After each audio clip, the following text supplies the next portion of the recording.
Ladies and gentlemen, you are watching Concert Junkies, Rob and John. Oh, yeah.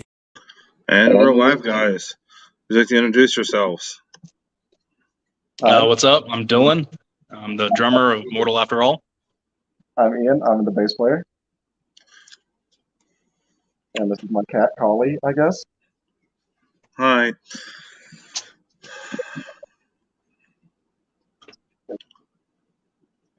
So I'll ask the standard question out of the way. Little backstory. How'd you get the name of the band? Hold on one second. No problem.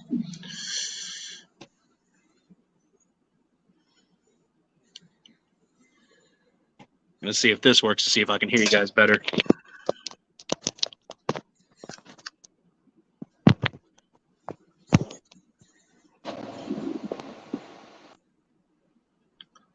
Yeah, there you go. Can you guys hear me? Yeah, I can hear you. All right, cool. Yay, there we go. I can actually hear now. So what was the question? How'd you get the name of the band and a little bit of a backstory? Okay, so the backstory is simply every band's dilemma of trying to pick original name. So we were, in the studio. We had recorded 2 singles already. Felt like the old name wasn't working right, so that started the process. And so we were workshopping stuff. We had a list of names we liked, we didn't like, and whatnot. And I'm the one that kind of pitched the idea. But the original idea was, instead of Mortal After All, was Human After All. Okay. And the background on that is it's one of my favorite Daft Punk songs. So that's kind of the inspiration from that. And then, of course, went into the research phase and found out there was already a band that had that name. So we had to workshop it some more, try to figure out, what kind of conveys the same meaning. And that's how we came up with Mortal After All. And kind of just really stuck, rolls off the tongue pretty well. So we kind of, put it to a vote, came up with that. And then it was 2 months later, Architects dropped an album. Yep. So a lot of people ask us if we get it from Architects, but we actually went completely different genre to pull the inspiration for it.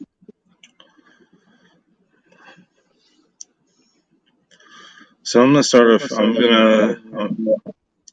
gonna throw a fan question out here. Okay. It'll be on the screen.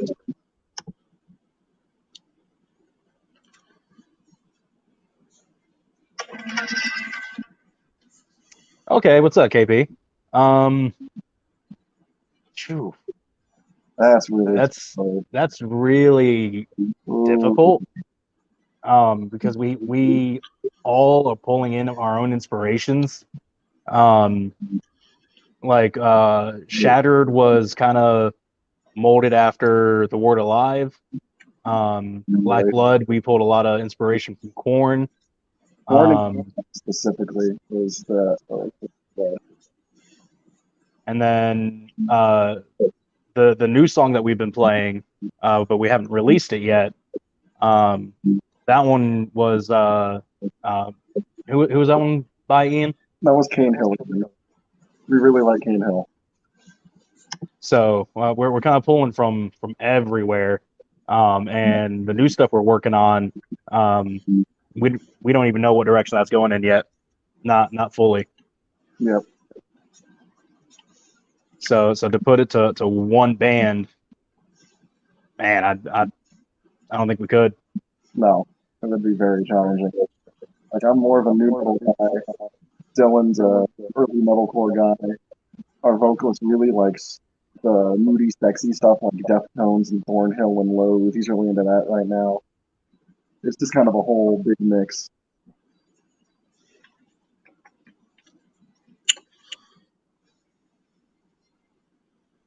And we are in. Hello. Hey, there he is. late to the party, but hello. I'm going to put the question back on the screen so he can answer himself. Yeah, absolutely. And this...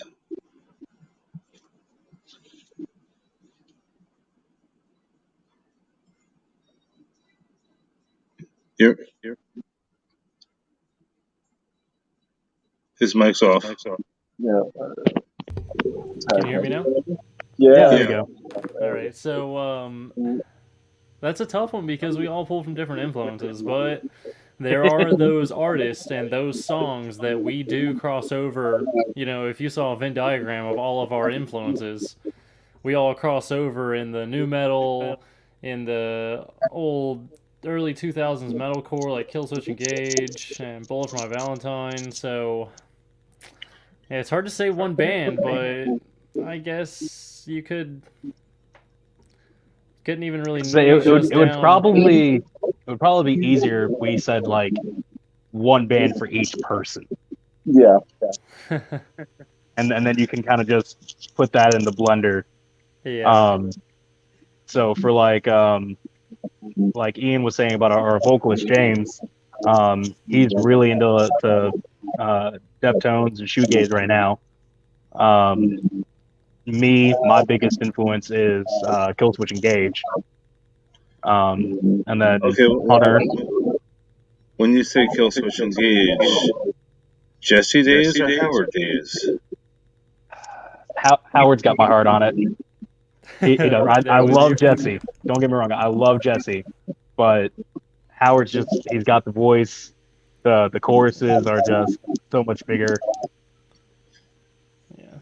Yeah, for me, I'm really into kind of the more hardcore, progressive side of metalcore, like Era and After the Burial, but I also still have my new metal roots, so I just keep coming back to the softer albums of the metalcore bands. I'm kind of one of the I like a little bit of everything, but if I had to pick like one big inspiration for like my band, I am the Melody.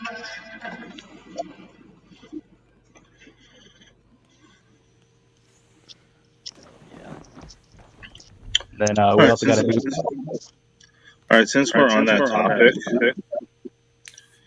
2-day festival. First day is female fronted. Second day is Dead or Alive.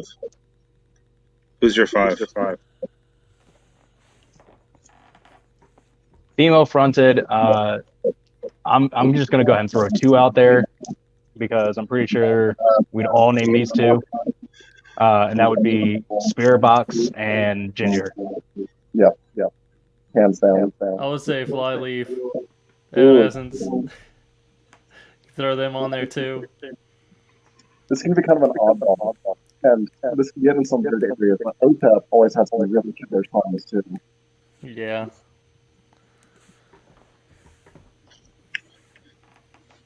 And then day 2, Dead or Alive.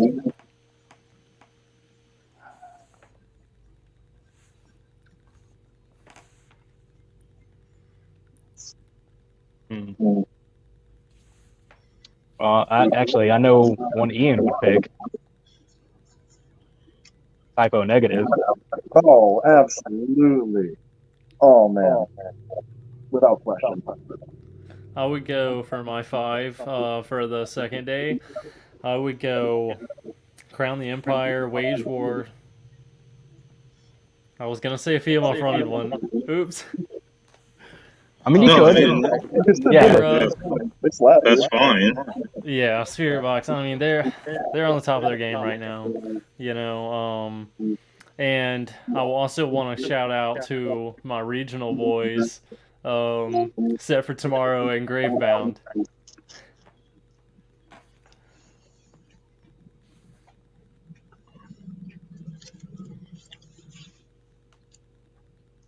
I mean, if I had to go 5, Dead or Alive. I mean, I would say Typo Negative. Zeppelin. Loved a chance to have seen them. Queen.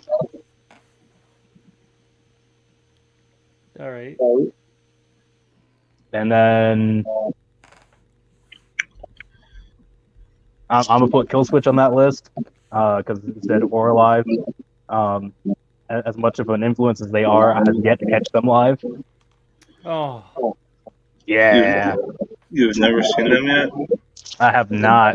I was at Blue Ridge this year, and they were playing They were one of the closing bands for Sunday, but I had to dip out because I had to work Monday morning. I saw him that night. Sorry. I'll be seeing them the 28th. Hell yeah. Have Yeah, fun. That's awesome. they're coming to town. Nice. Hell yeah. And then I'll go ahead and toss on a band that I have seen probably the most live now, Avatar. Nice. I think if I had typo would be top of the list, top tier. Second would be Alice in Chains with Lane Staley. Third would be Motorhead, for obvious reasons. Four, I would do. I would definitely do Slipknot with all the original members. Oh, speaking of Slipknot, today is actually Corey's birthday. Oh, I did not know that. Thank you. Yeah. Oh, shout out, happy birthday. Much for nostalgia sake, I want to see Ozzy.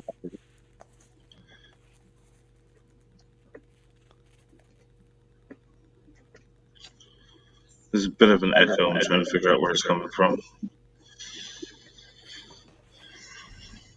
I'm all headphones. I think Dylan is too. I can put headphones on.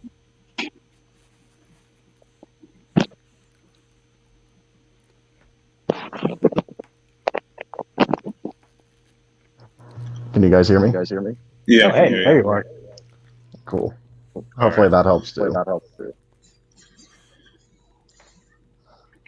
You sound good now. All right, so this is a hard question here. Not musically, but personally, what do you want to leave as your legacy?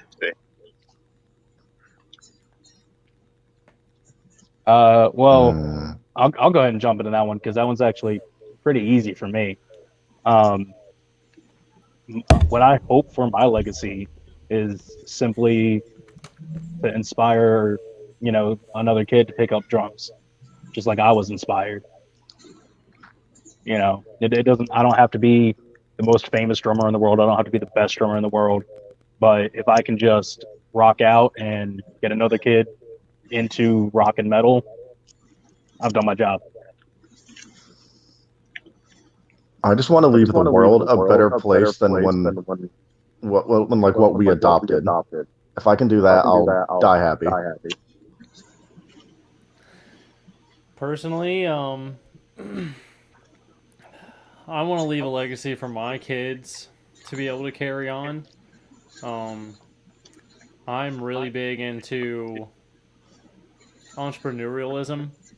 I really want to start my own business or businesses and just have something be successful enough that it can be carried on. And it's just, that's a legacy aside from my music thing. But just kind of like Dylan said, I was touched by music as a kid even before I picked up an instrument. And if somebody else hears us and they're able to relate in the same way that I was, and it's able to help them through the same kind of tough situations, to feel like there's somebody there, and you're not alone, I think that means a lot to a lot of people. And kind of what Ian said, that I think leaves the world a little bit better of a place.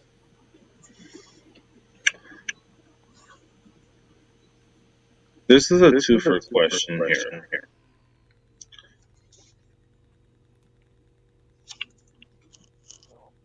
Out of your own music, what is your favorite lyric?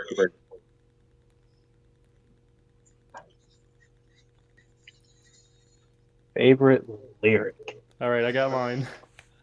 All right, well, you Let start me first pull it then. up because I don't want to misquote it.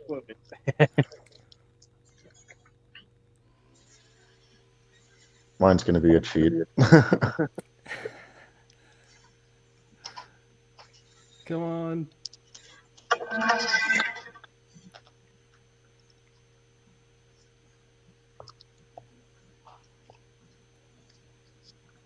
Okay, so my lyric is from the song Fear to Fly.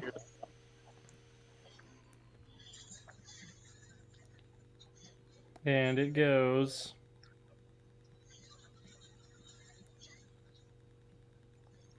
You gave me wingless flight, showed me the azure sky, but I don't think you care for my life, kept me at the edge of a knife, and you're pressing me down. This ocean surrounds me.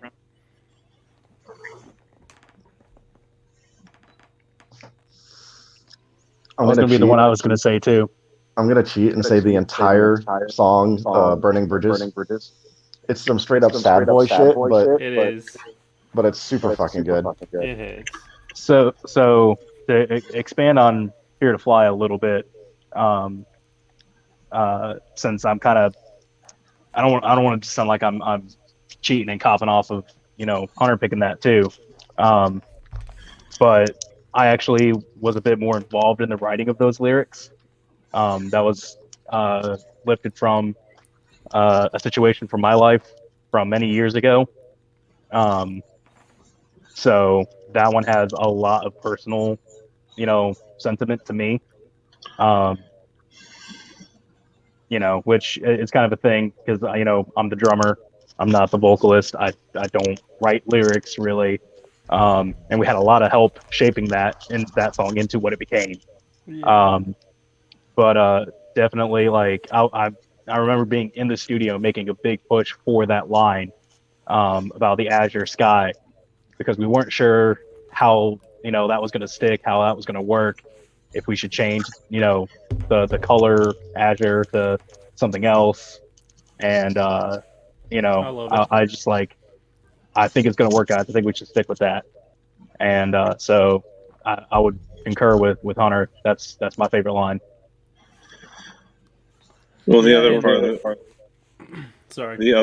the question was, which songs do you think was the hardest to put out emotionally? But I have your answer. My answer. I'll go ahead and throw out James's answer as well, since he can't be here tonight. For him, it was Burning Bridges. He really dug in on that one, and pulled some stuff out that he didn't really intend to. Yeah. So that's actually one we tend not to play live. Yep. Because it's a little more difficult for James to get back in that headspace to perform it. And then the overall vibe of that song and trying to fit it into the set without like ruining the flow of the energy and stuff like that. We're still working on that. Challenging. Yeah. We get some more down vibe songs that will fit. But I'm not going to force that either. Yeah, for real.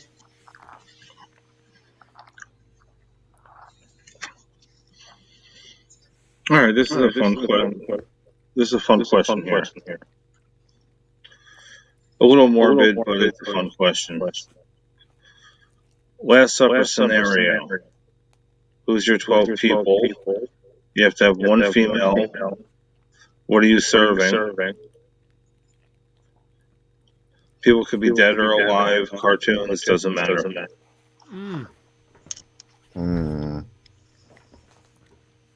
How many people? 12. You can split it. I mean, since there's 3 of you, you can split it if it makes it easier. We can split it up. Yep.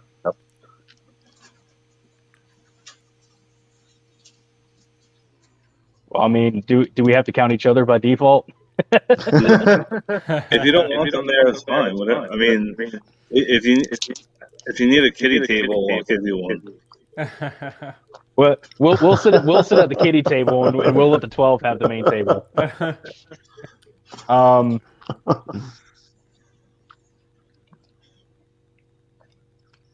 So, I mean, if we're going, well, I'll take this one, real/fictional. But Jason David Frank, aka Tommy Oliver, aka the original Green Ranger. Okay. So I'll take that. If we're splitting this, that would be 4. So that's 1.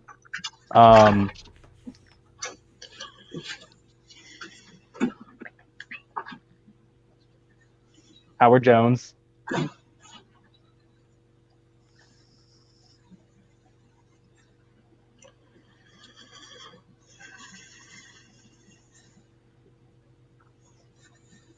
Ed from Ed, Ed, and Eddie.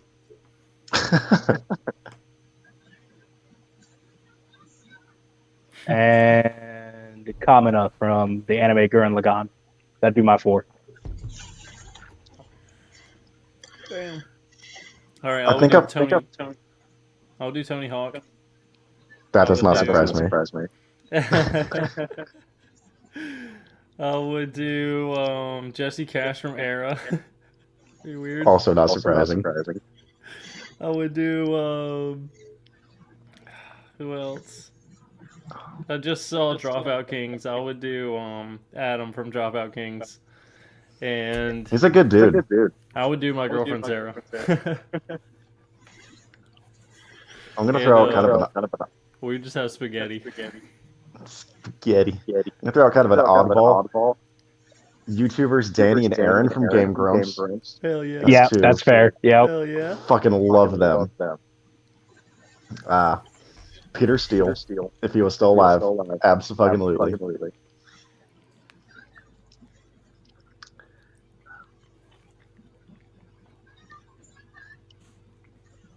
And probably Ola England. Hell yeah. Now, Hunter said he would do spaghetti for the last meal. I'd probably do sushi and hibachi. Oh, hell, you can't go wrong. Mexican food. Big ass burrito. Well,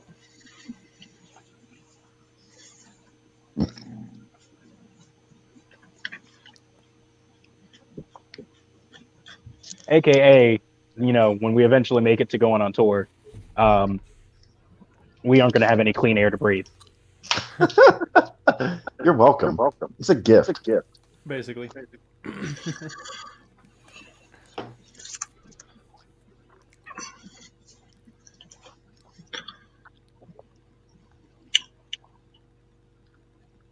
So what venue would you love to play at that you have not played yet?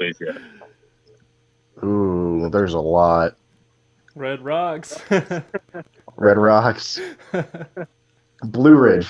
More locally, what the Drunk Horse pub is turning into. We would love to play there. The Drunk Horse, or do you mean Blind Tiger? Yeah. Blind Tiger, I'm sorry. Yeah, so Hangar 1819. Yeah. That would be one of my picks. I've been there. I saw Crystal Lake and Era there a couple of years ago with North Lane. And yeah, it's a pretty dope venue, and I'd love to check that out and actually get a chance to play there. The local 506 would be cool too. What about Ground Zero? I've heard it's good. I was about to say I've heard quite a bit about it. I don't know. I went there once several years ago to see the Agonist play.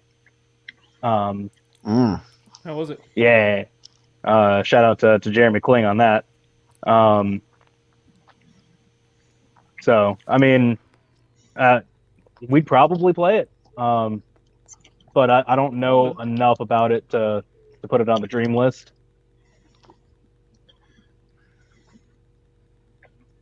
Yeah, I've only heard good things about that place. Yep. The Second After, I think, is a band that plays there a lot. They're like more of a pop punk band, but they're really good.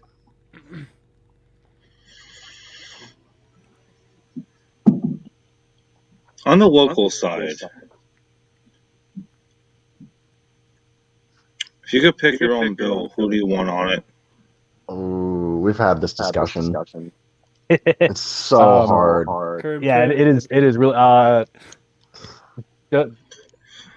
are we limited to? How many bands? 3. I'm gonna say 3 because normally Okay, that's fair. Okay. That's fair. It's normally 4. Third Trip, Death of Uriah, Waking Terra. I would say Curb Trip, Defile the Crown, Waking Terra, That's all you get. and God, there's so many other good ones. There is. We got our buddies in the Shelter for Holly. Yeah, we do. To begin a news coming back. Death of Uriah. Yeah, I was gonna say Death of Uriah. God, it's so hard to just pick a final one. I would say probably To Begin Anew. All right, my boys from there. I would do a Shelter for Holly, Waking Terra, and Defile the Crown. Good bet. The homies. That would definitely be a really good show.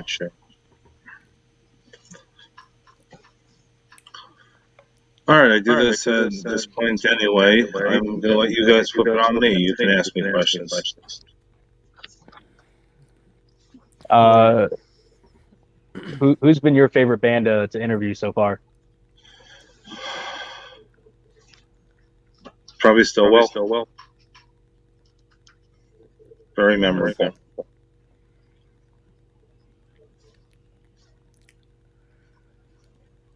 And if you could interview any band, dead or alive.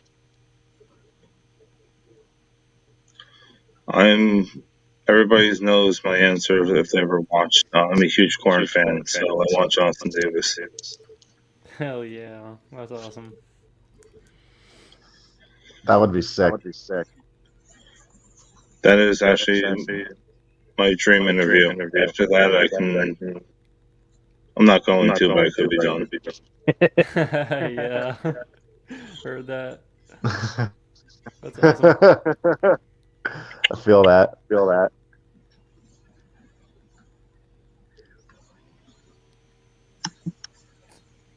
What made you want to start interviewing? It was actually a conversation at a karaoke bar. Since I go to about 36 concerts a year or more, a buddy of mine mentioned it. We were supposed to do it together. That never worked out. So here I am 4 years later. Nice. Dope. Do we got a question? Yeah, I got a question that popped up.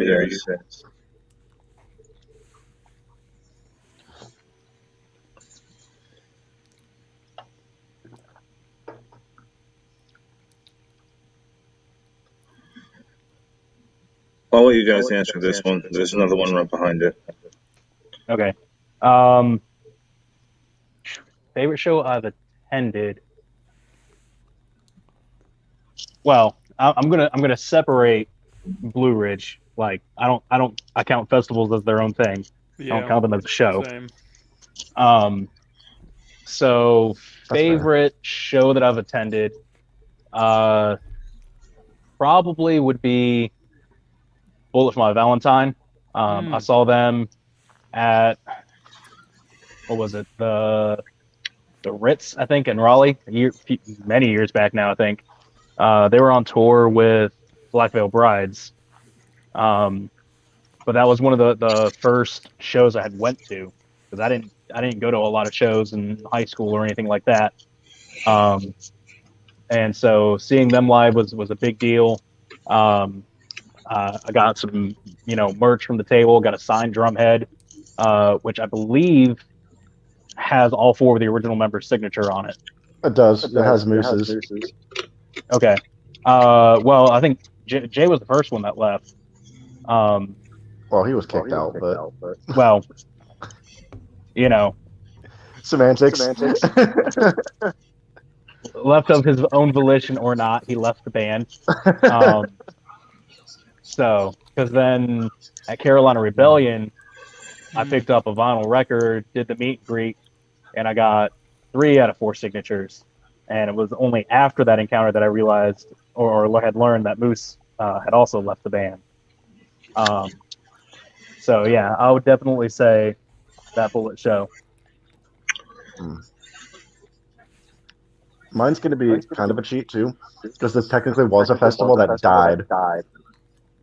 It was that year Warped Tour was coming to Wilmington, and like half the bands just went to Hooligans. So it was like Beartooth, Silverstein, and a bunch of other bands. It was Bless so the Fall. dope. Yeah, that was a really good one too. That show was great. I That show love that was memory. The singer from Bless the Fall was like hanging off of the rafters and shit inside of Hooligans. Silverstein impressed me. Like I knew they were good, but they were stellar. There was so many good bands. Oh my god, I was losing it at that one. Yeah, you disappeared like 7 times. It was so hot in there during Bless the Fall, I had to leave. I had to go outside, dude. There was so many people in there. There were so many that had to bodies be moving. It was max. crazy. Had to be max capacity at Hooligans. But they kind of set it up in a way that was kind of added a little more space, a little more square footage, and I don't know. I guess my favorite show is probably the one I went to most recently. It was Era. It wasn't most recently, but it was less than a year ago. Era, Devil Wears Prada, Silverstein, and Beartooth. And dude, it was insane. That's a hell of a lineup. As soon Yeah, as the that's first stacked. song started, as soon as the first Era song started, I got pushed over like 10 feet. And I was like, oh shit, here we go. And then, of course, Devil Wears Prada came on right next. They killed it. Silverstein slowed it down a little bit, kind of really set the stage for Beartooth to come on. And man, people can say what they want about their new music, but they went absolutely ham at that show. It Both was Beartooth insane. and Silverstein music is killer. Yeah, it was Absolutely amazing. killer. It was awesome. It sounded great. Everybody put on a really good performance. We found out that one of the guys from Devil Wears Prada is from North Carolina. I was like, what? Oh shit, That's what? wild. I didn't know that. Yeah, their guitarist that does the singing, I believe. Oh, that's crazy. Yeah, it was awesome. Small world. Right?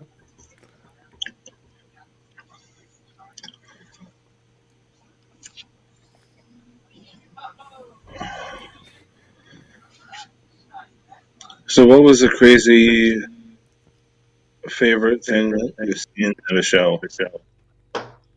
And what? So craziest thing that me and Ian witnessed this. This was back in the day in the project before Mortal After All. I'm glad we're telling the same story. We were doing a show up in Virginia. I don't even remember what town it was in. Stafford, Virginia. Stafford, Virginia, and we get to this place. It's a little, hometown sports bar place. It's got a small stage, only a couple inches tall, a couple of pool tables off in the corner. It's not a big venue by any means. And I'm setting up my drum kit on stage when there's just this loud squealing of tires because this venue was at the bottom of a hill. This car came flying down the hill at like 90 miles an hour. Directly off a highway. Yeah. Slammed on the brakes, coming down like 90 miles an hour, popped the curb, actually hit the concrete wall of the stairs of the venue, went sliding through the parking lot into the tree line, and yeah, it was a gnarly car accident. There was a couple that had been fighting in the car. And They were both drunk. Yeah. And the woman was pregnant. And not wearing a seatbelt. Yeah. It was a whole thing. Cop showed up, firefighter showed up. Dude, how have I never heard about this? Yeah, dude. And it gets crazier too because there was 4 acts on the bill. The opening act was this older gentleman on an acoustic guitar. And this dude played 8 last songs because of his wife that was there with him. kept saying one more song. One more song. And then the band that played after us didn't even show up to load in their gear until we finished playing. So there was Yep. like an hour-long break after our set as Jesus. they loaded in, and then the rest of the crowd poured in with them. They played their set and then dipped, and then so did the crowd. So the final band that played to like us. Yep. Oof. Yeah. That It is was- really bad etiquette. Yeah, it was. yeah. It was I a mean, very I'm good not- lesson on concert don'ts. Yeah. You should be the that's it. first one there, last one to leave. Exactly. Fucking seriously. And the thing is, like, you know, Stafford, Virginia, that was what, like a 4-hour drive for us, I think. It was And we 4.5 we took three- hours with the yeah, like crazy 4.5 traffic hour and drive. stuff. We took 3 different vehicles to get there, and this band that had played after us, you know, I'm not going to name any names or anything like that. I don't even know if the band is still active. But I don't they know. were the local guys. You know, they were supposed to be the local pull, and you know, and they pulled. I mean, they had a good They crowd, pulled locally. and crowd showed up, saw them play, and then dipped right along with them, and it was just That's ass. yeah. Craziest thing I've ever seen at a show. So that all of that was one show, by the way. And we got stiffed. We got paid like $20. Hey, what's up, Rob? What's up, dog?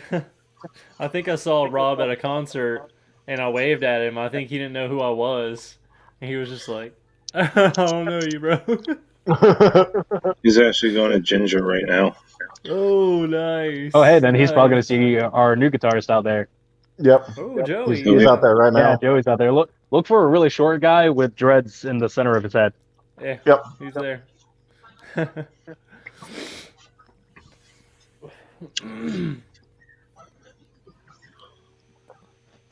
If you guys can go back to the 90s, Mine's corrupt. I can't top that crazy story. Ooh. if you could go back to the 90s and bring back a drink, a food, and a toy, what would you bring back? I would bring back those sodas that are like a fucking, they're like a lava Talking about lamp. squirts. No. It's shaped like a lava Oh, lamp and it has like I've little seen balls those. in it. They Um, were discontinued in the 90s, but I mean, I want one. Like they seem good. I've seen them Man. online. it started with an O. I'm trying to think. Orbeez or right now. something. It's not Orbeez. It's Orbits, I think. Man, I haven't thought about that in so long. Yeah. To bring back a drink. My memory is hazy as what was like late 90s and early thousands. So I'm gonna say Surge. Mm. Okay. Fair enough. As for toys, I'll bring back Pokemon Emerald and sell it for $150. I kind of touched on this earlier with the whole Last Supper 12 thing. Yeah. I'm a giant, absolute giant fucking Power Rangers nerd. So any of the morphers, the weapons, the swords, any of the Power Ranger toys. Yeah, boy. I'm gonna start off with my toy. It's not discontinued, but I would still get one anyways. Fucking sock'em boppers. Yeah, boy. How about those fucking Hulk hands? But you see, if you punch your friends with the Hulk hands, you get sent home and get in trouble. Or the Because that shit Spider-Man, hurt. the Spider-Man thing that like. Oh, sprays that always sunscreen. like fucking hurt my wrist. Because I had fucking long, gangly fingers. Oh yeah. What you get for being a baseless. Yeah. But drink, I know they're still around, but like for nostalgia purposes, like High C. Going to elementary school every day with a fucking High C in my lunchbox. I was saying, and then like I said, my memory's phase kind of fuzzy on, you know, what era certain things came out. Because if it wasn't Surge, I would say the Sobe drinks. Oh. Okay. Mm, But I Oh. want to say I'm pretty sure that was more of a thousands thing than a '90s thing. they were. I remember getting those in Yeah. high school and middle school. Those things were the Yeah. bomb. They were good. I'm gonna say Joe Cola. Oh my god, I forgot about Joel. Definitely Joel. Joel's so good. The first Nintendo. Ooh. I had a Super Nintendo. I never got the first one.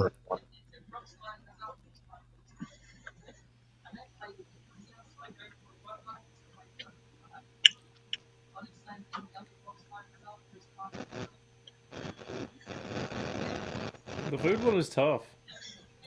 I say there's so many things that have like been discontinued and then brought back already. How about the Yeah. purple But it ketchup? doesn't taste like I know our taste buds change over 10 years or whatever it is.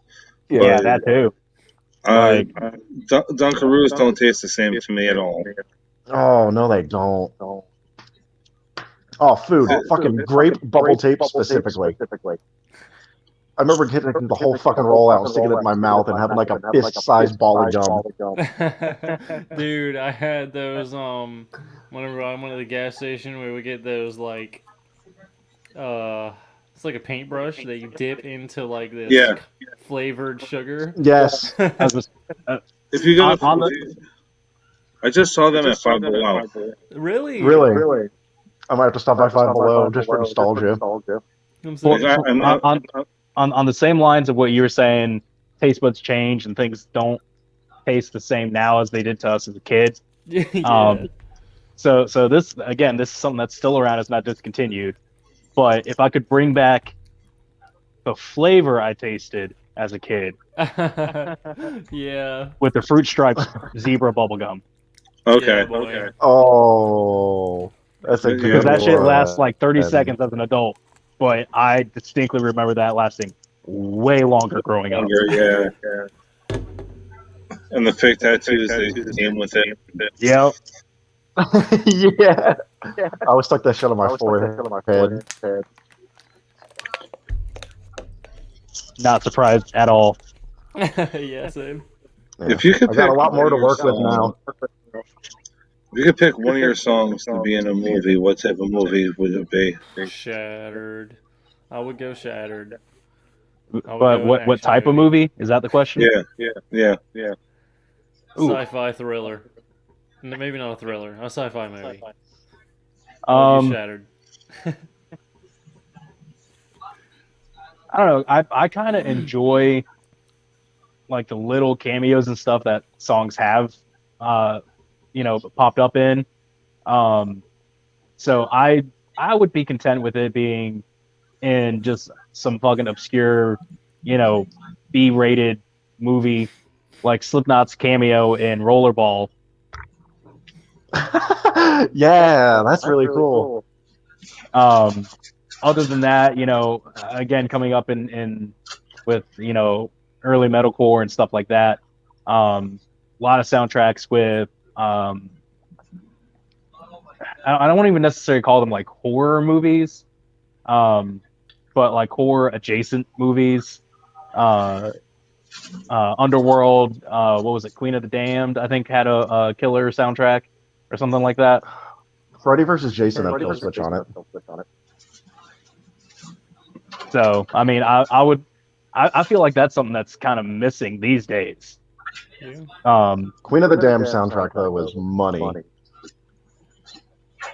So, like, I would love for one of our songs to appear on something like that. I would specifically love a really shitty, like, C-roll movie like Velocipaster. That would be fantastic. Like, the worse the movie is, the better. The guy hit me up and he wanted me to write music for his video game. Oh, dope. You should do it. I was like, I mean, I can try, but like, I don't know. Sometimes when people hear my songs that I personally write, they're like, "This sounds like a video game." So I was kind of like, I mean, maybe I could just play into it a little more. All right, going to video games. If you were stuck, in Mortal Kombat, Oh man, who would you be? I'm a little off kilter here because I haven't played the two newest ones. So I'm gonna go back to what I last played. Even though they're ugly as fuck, Ferritor. Goro. Yeah, that makes sense. Four-armed dragon, bitch. I'll be Melina. All day, gender swap. It'd be like that gender swap Nigel Thornberry. Yeah. Okay. I would probably be Sub-Zero. Sub-Zero's dope. Get over here. Yeah, we have him as in our backing tracks actually. Yeah, we do. Whenever we play live, in our headphones, we hear a click track, and then we have some added stuff before the songs come in, and it's just like a AI generated voice that's like, okay, the song starts in 10 seconds, and then we have a click that comes in, and then the song starts. So for every song, we have a different voice. One is like Hank Hill. One is That's my Sub-Zero.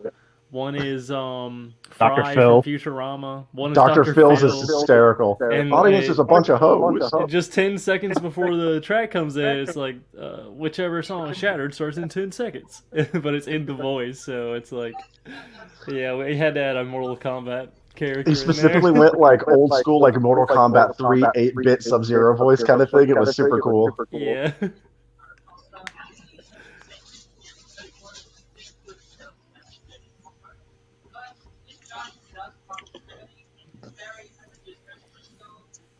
What was the best advice you were ever given? That we've given or that we have been given? That somebody gave you. Somebody's gave us. Oof. I've got mine already. Mine was from my dad. No matter how good you think you are, there's always someone bigger, badder, and stronger than you, so be humble. Yeah. For me, I would say it's a recent one that I learned. Probably just because it's like more relevant in my life right now. But success is 0.001% of progress each day. So don't be hard on yourself every day because you're not where you want to be. Just put in that 0.001% of progress.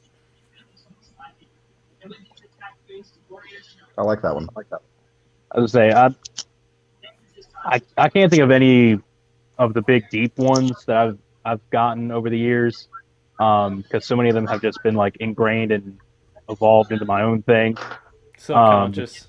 Yeah, but I will say the most practical one that I've got is from my dad, who I grew up watching him play music and stuff too, and it's not so much even advice as just his motto, which is it's better to have it and not need it than need it and not have it. Yep. That's how I live. So it just I might play into why I overthink everything. A little asterisk on that there. But like that's like I said, it's been the most practical advice I've been given. Is it overthinking if you're right? Right, exactly. Well, because I mean, like, so fun little detail. Ian always has a drum key on Yep, it's on my keys. because, as a drummer, I'm always losing my drum key. On the flip side, I always have a guitar strap and guitar picks on me. I don't play guitar.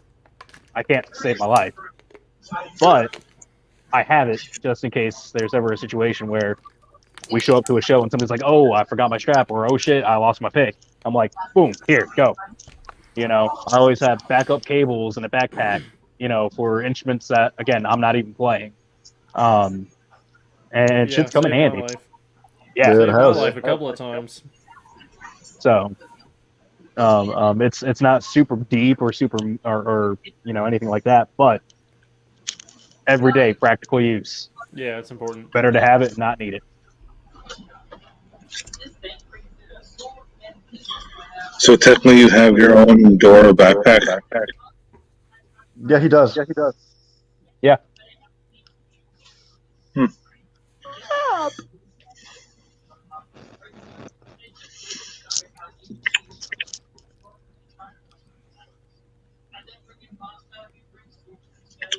There's one that always sticks with me, and I know it's kind of deep, but it's better to be seen, not heard.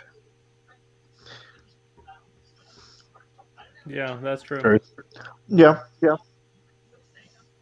Yeah, especially as a performer, as a musician, you know.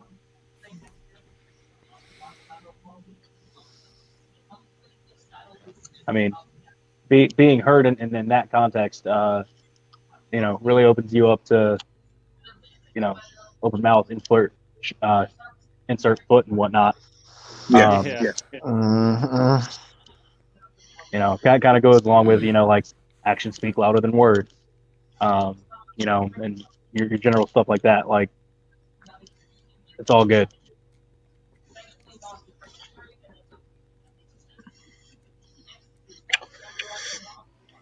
Do you have any messages for your fans?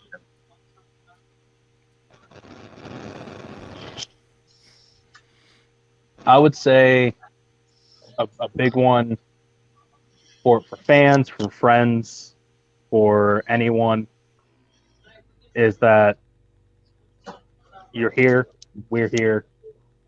We like it that way. We'd like to keep it that way. Tomorrow is always a new day, and there's always a new sunrise. That's one of the things that keeps me going. I know I know quite a few people that have been, especially the last couple of years of the pandemic and stuff. There's been a lot of people that have been struggling, and that's actually something I'm going to be trying to touch on in a song that we're working on right now. Mhm. Me and Ian lost a really, really close friend almost 2 years ago now. Been there. And he was one of the best people I ever knew. Yeah. Fantastic guy. And that's conversations I had with him on more than one occasion, but I wish I could have had one more time with him. Yeah. Tomorrow is always a new day. Yeah, I mean, everybody's been through something, It doesn't have to be a super traumatic experience for you to sometimes feel like you just need to not express that feeling. Maybe you just feel like you're inconvenienced to whoever's around you. You don't want to make them feel some kind of way, whatever. For me, like, it was kind of like that at home a lot, and music was my escape. Music was the thing that told me, like, it's okay to feel that way. It's okay to have adverse reactions, Life happens, shit happens, everybody's been through it, everybody's gonna go through it. But the main thing is, like, you're not alone. There's other people out there, and everything we do is to deliver the message that you're not alone. Yep.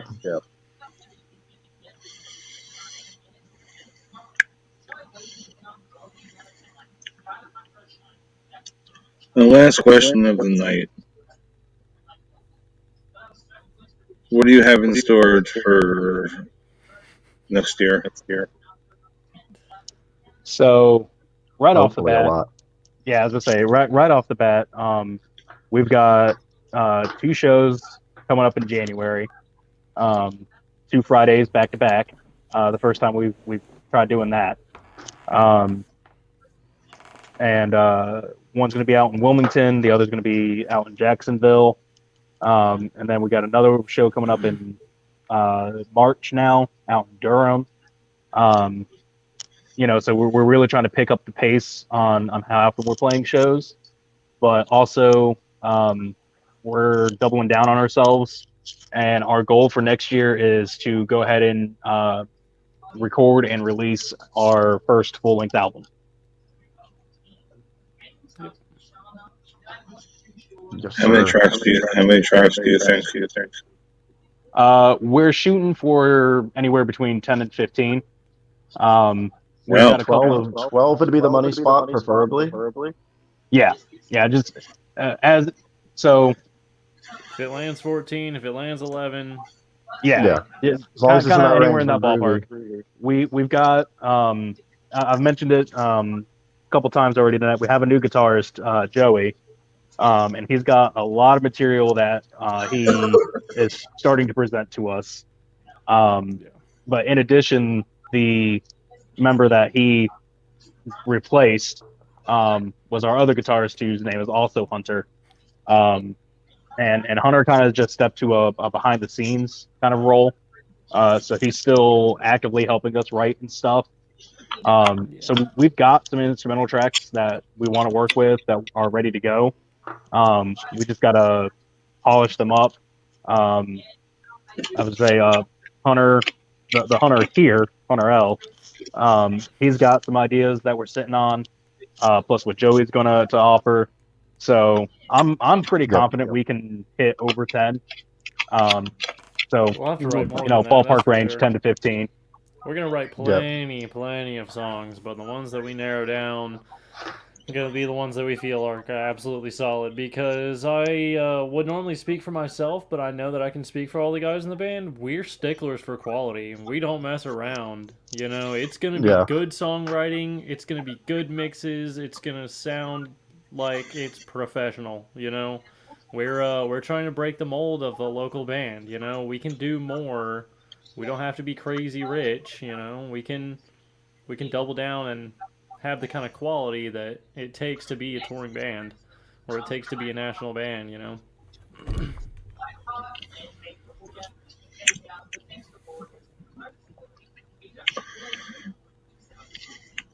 So where can you guys be followed? Everywhere. We have Facebook. We have two places on Facebook. We have the band page, which is I think just facebook.com/mortalafterallband. And then we actually have it's called Mortal Posting After All. It's just kind of a place where we'll post memes and stuff and shit post. And that's an open forum for any of our friends and fans to join us in the shit posting, because everybody loves a good shit post. We are on Instagram. We are underutilizing TikTok, but we do have a TikTok, and we're working on trying to get up to pace on that. Our vocalist has Twitter. You can find our link tree in our Instagram or our Facebook or pretty much any of our socials. Yep. From there, you can easily access all of our music platforms that we're available on. Spotify, be sure to follow us on there, because, I mean, obviously we're not going to spam your Spotify. We are probably going to come out with a couple of singles for the album, and then we're going to drop the album. So if you want to be the first to know, Spotify, Apple Music, whatever, Amazon, hit the follow button. That way we'll appear in your new releases.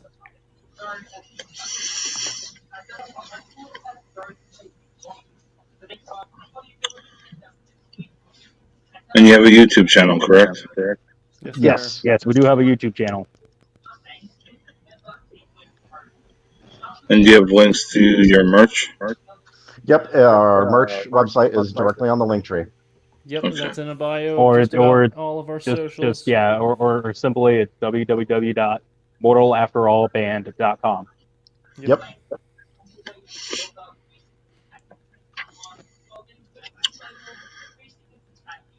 So you guys know this is on Facebook, YouTube, Twitch, and probably TikTok in a couple hours. At least part of it. Rad. Hell yeah. Sick. I would like to thank you guys for your time, and have a great night. Thank you. I appreciate it, man. We Have a good appreciate one. you having us, and thank you for your time.